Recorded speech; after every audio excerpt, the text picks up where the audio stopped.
For a minute, just think of all the football games you remember in your life. If you're like most people, you'll probably immediately think of Madden, NFL 2K, and a couple others like NFL Blitz and Tecmo Super Bowl. Now think of the more obscure or less memorable football games. Not as easy, is it? Don't worry, you're not alone.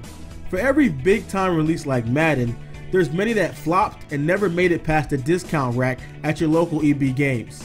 Today we'll take a look at the top 5 football games you've probably never heard of.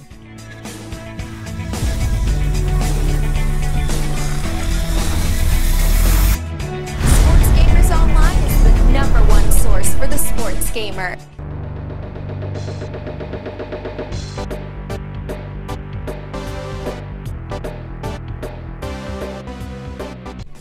At number 5, we have Emmitt Smith Football, which was an American football game released exclusively for the Super NES in 1995. It was not licensed, and outside the likeness of the former All-Pro running back Emmitt Smith himself, all the other teams and players were fictional. It had an exhibition mode and a season mode based upon the 1994 NFL season. Now, Smith himself added his voice on the game, giving positive comments on big gains and negative comments on negative plays. The biggest innovation was the ability for players to make up to 64 of their own plays, which were saved on a battery backup. Emmitt Smith Football received generally mediocre reviews.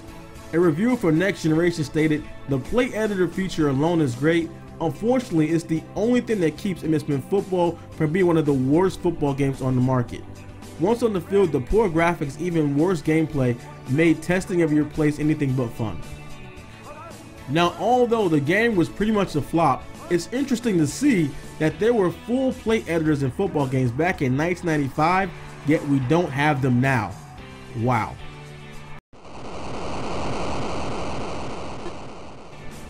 At number 4, Real Sports Football.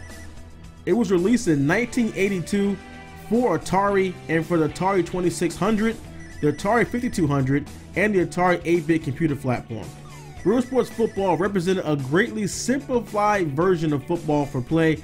Players in the game could not go out of bounds or fumble the ball, and there were no penalties in the game. Also, touchdowns automatically score 7 points. There's no kicking for extra points. Now, in offense, the user was given these choices for plays: pass left, pass right, run, or kick. The game is not recognized, or has no running back does not recognize a handoff, although the quarterback is allowed to scramble. To pass or kick the ball, the user presses the joystick button, and to navigate the field, the users move the joystick. Now, the linebacker is usually slightly faster than the player with the ball on offense for both the user and computer. Because of this advantage, the computer will often use the linebacker to stalk the player with the ball when used on offense. People who complain about super jumping LBs will completely be triggered by this. Due to the low video quality, sound effects were used to identify game events.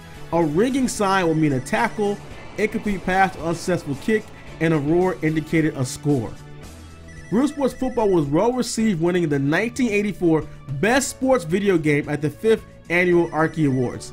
Needless to say, football video games have come a long way.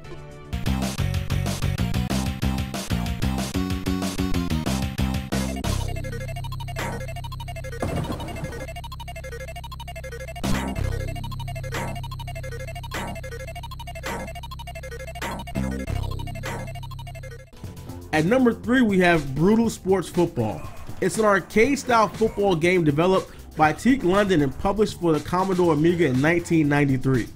The game takes place in a post-apocalyptic future sci-fi world of 2034, where genetically engineered robots have replaced humans in the Brutal Football League. Now, Brutal Sports Football was 7-on-7, similar to Mutant League Football, in which it deviates from other American football titles at the time in several ways. While following the same basic gameplay in other football games, there were no rules once a match starts, and the characters not in possession of the ball can hit other characters without the ball and even kill them, resulting in more bloodier and arcade-style gameplay. The game also features item and weapon pickups randomly scattered across the main playing field that players can use against opponents on the field, affecting them. There are 3 modes of play. They had League, Unfriendly, and Knockout, with each having their own subset of rules. Unfriendly is both the standard single and multiplayer match mode of the game. Knockout is a tournament style where 8 teams battle in competition, and League was the main single player mode of the game where players compete in a 4-league season against rival teams. After winning a match, the player can earn money depending on their performance on the field and use in lockers where they manage their chosen team, repair a teammate that got the most damage in game, and more. You can see the spirit of brutal sports football has been carried on by the recently released Mutant Football League.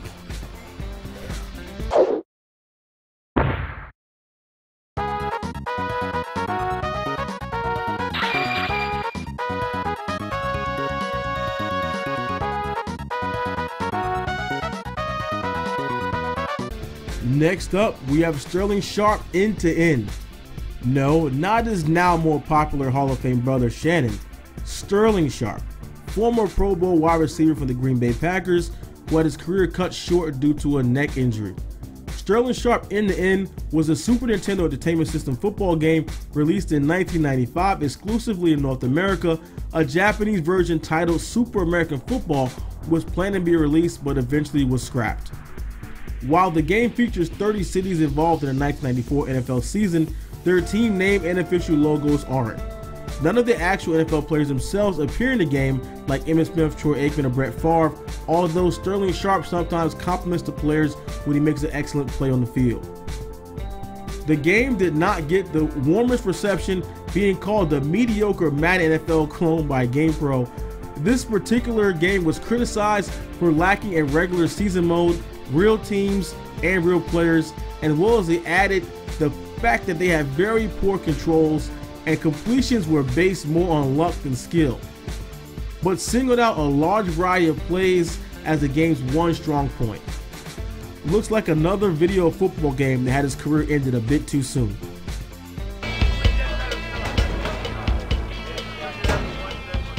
Okay, Rook, today you get your shot. Nebbit here's out with a busted shoulder. Welcome to the jungle, kid. Break a leg, kid. Listen, kid, remember to read those defenses carefully. We want to rack up a lot of points today. Go get him! Hey, and another thing. It's too hot in the pocket. Scramble out of there, you got me? At number 1, we have Quarterback Attack with Mike Ditka, which was released in 1995 for the Sega Saturn and 3DO. It features Mike Ditka as a head coach of the player's team, and unlike most football video games, the player does not control the entire team or players. Instead, Quarterback Attack attempts to simulate the experience of being a professional quarterback with the other players rendered in full motion video. This gives the game an amazingly realistic look, but with much less control of the gameplay like a traditional video football game. Now it received mixed reviews, as EGM praised the unique gameplay concept and said despite being full motion video based, the game is actually fun to play. Other critics agreed it's tempting to write the game off as another novelty FMV product, but given the proper attention, this one just might surprise even most die-hard football fans, as the game had a fast pace, smooth transitions between video clips, enhanced the feeling of being in a real football game. The one criticism was that the video quality is subpar at the time by the Saturn standards.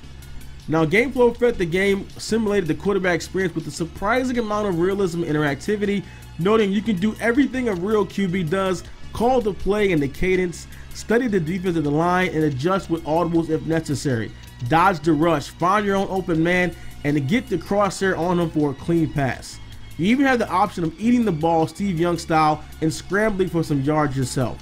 He found that the graphics and sound were both sufficient though without problems, but concluded that many gamers would miss the comprehensive modes and options typical of other football games, and the biggest problem was the lack of gameplay, multiplayer modes, licensing, and the ability to control other members of the entire team. In December 2016, Quarterback Attack was remastered from the original video source and released as an app for Google Play and iTunes, so you can actually go buy the game for mobile right now. Check it out. Hopefully you guys enjoyed our top 5 football games you've never heard of. Have you ever heard or played any of the games on the list? Which ones you guys like to see brought back? I'm definitely going to check out that Mike Ditka football on mobile. It looks like a lot of fun. Also, if you have any ideas for other countdowns you'd like to see, leave them in the comments below. Be sure to like, subscribe, and turn those notifications on so you don't miss any of our content. This is Natural SGO. I'm out.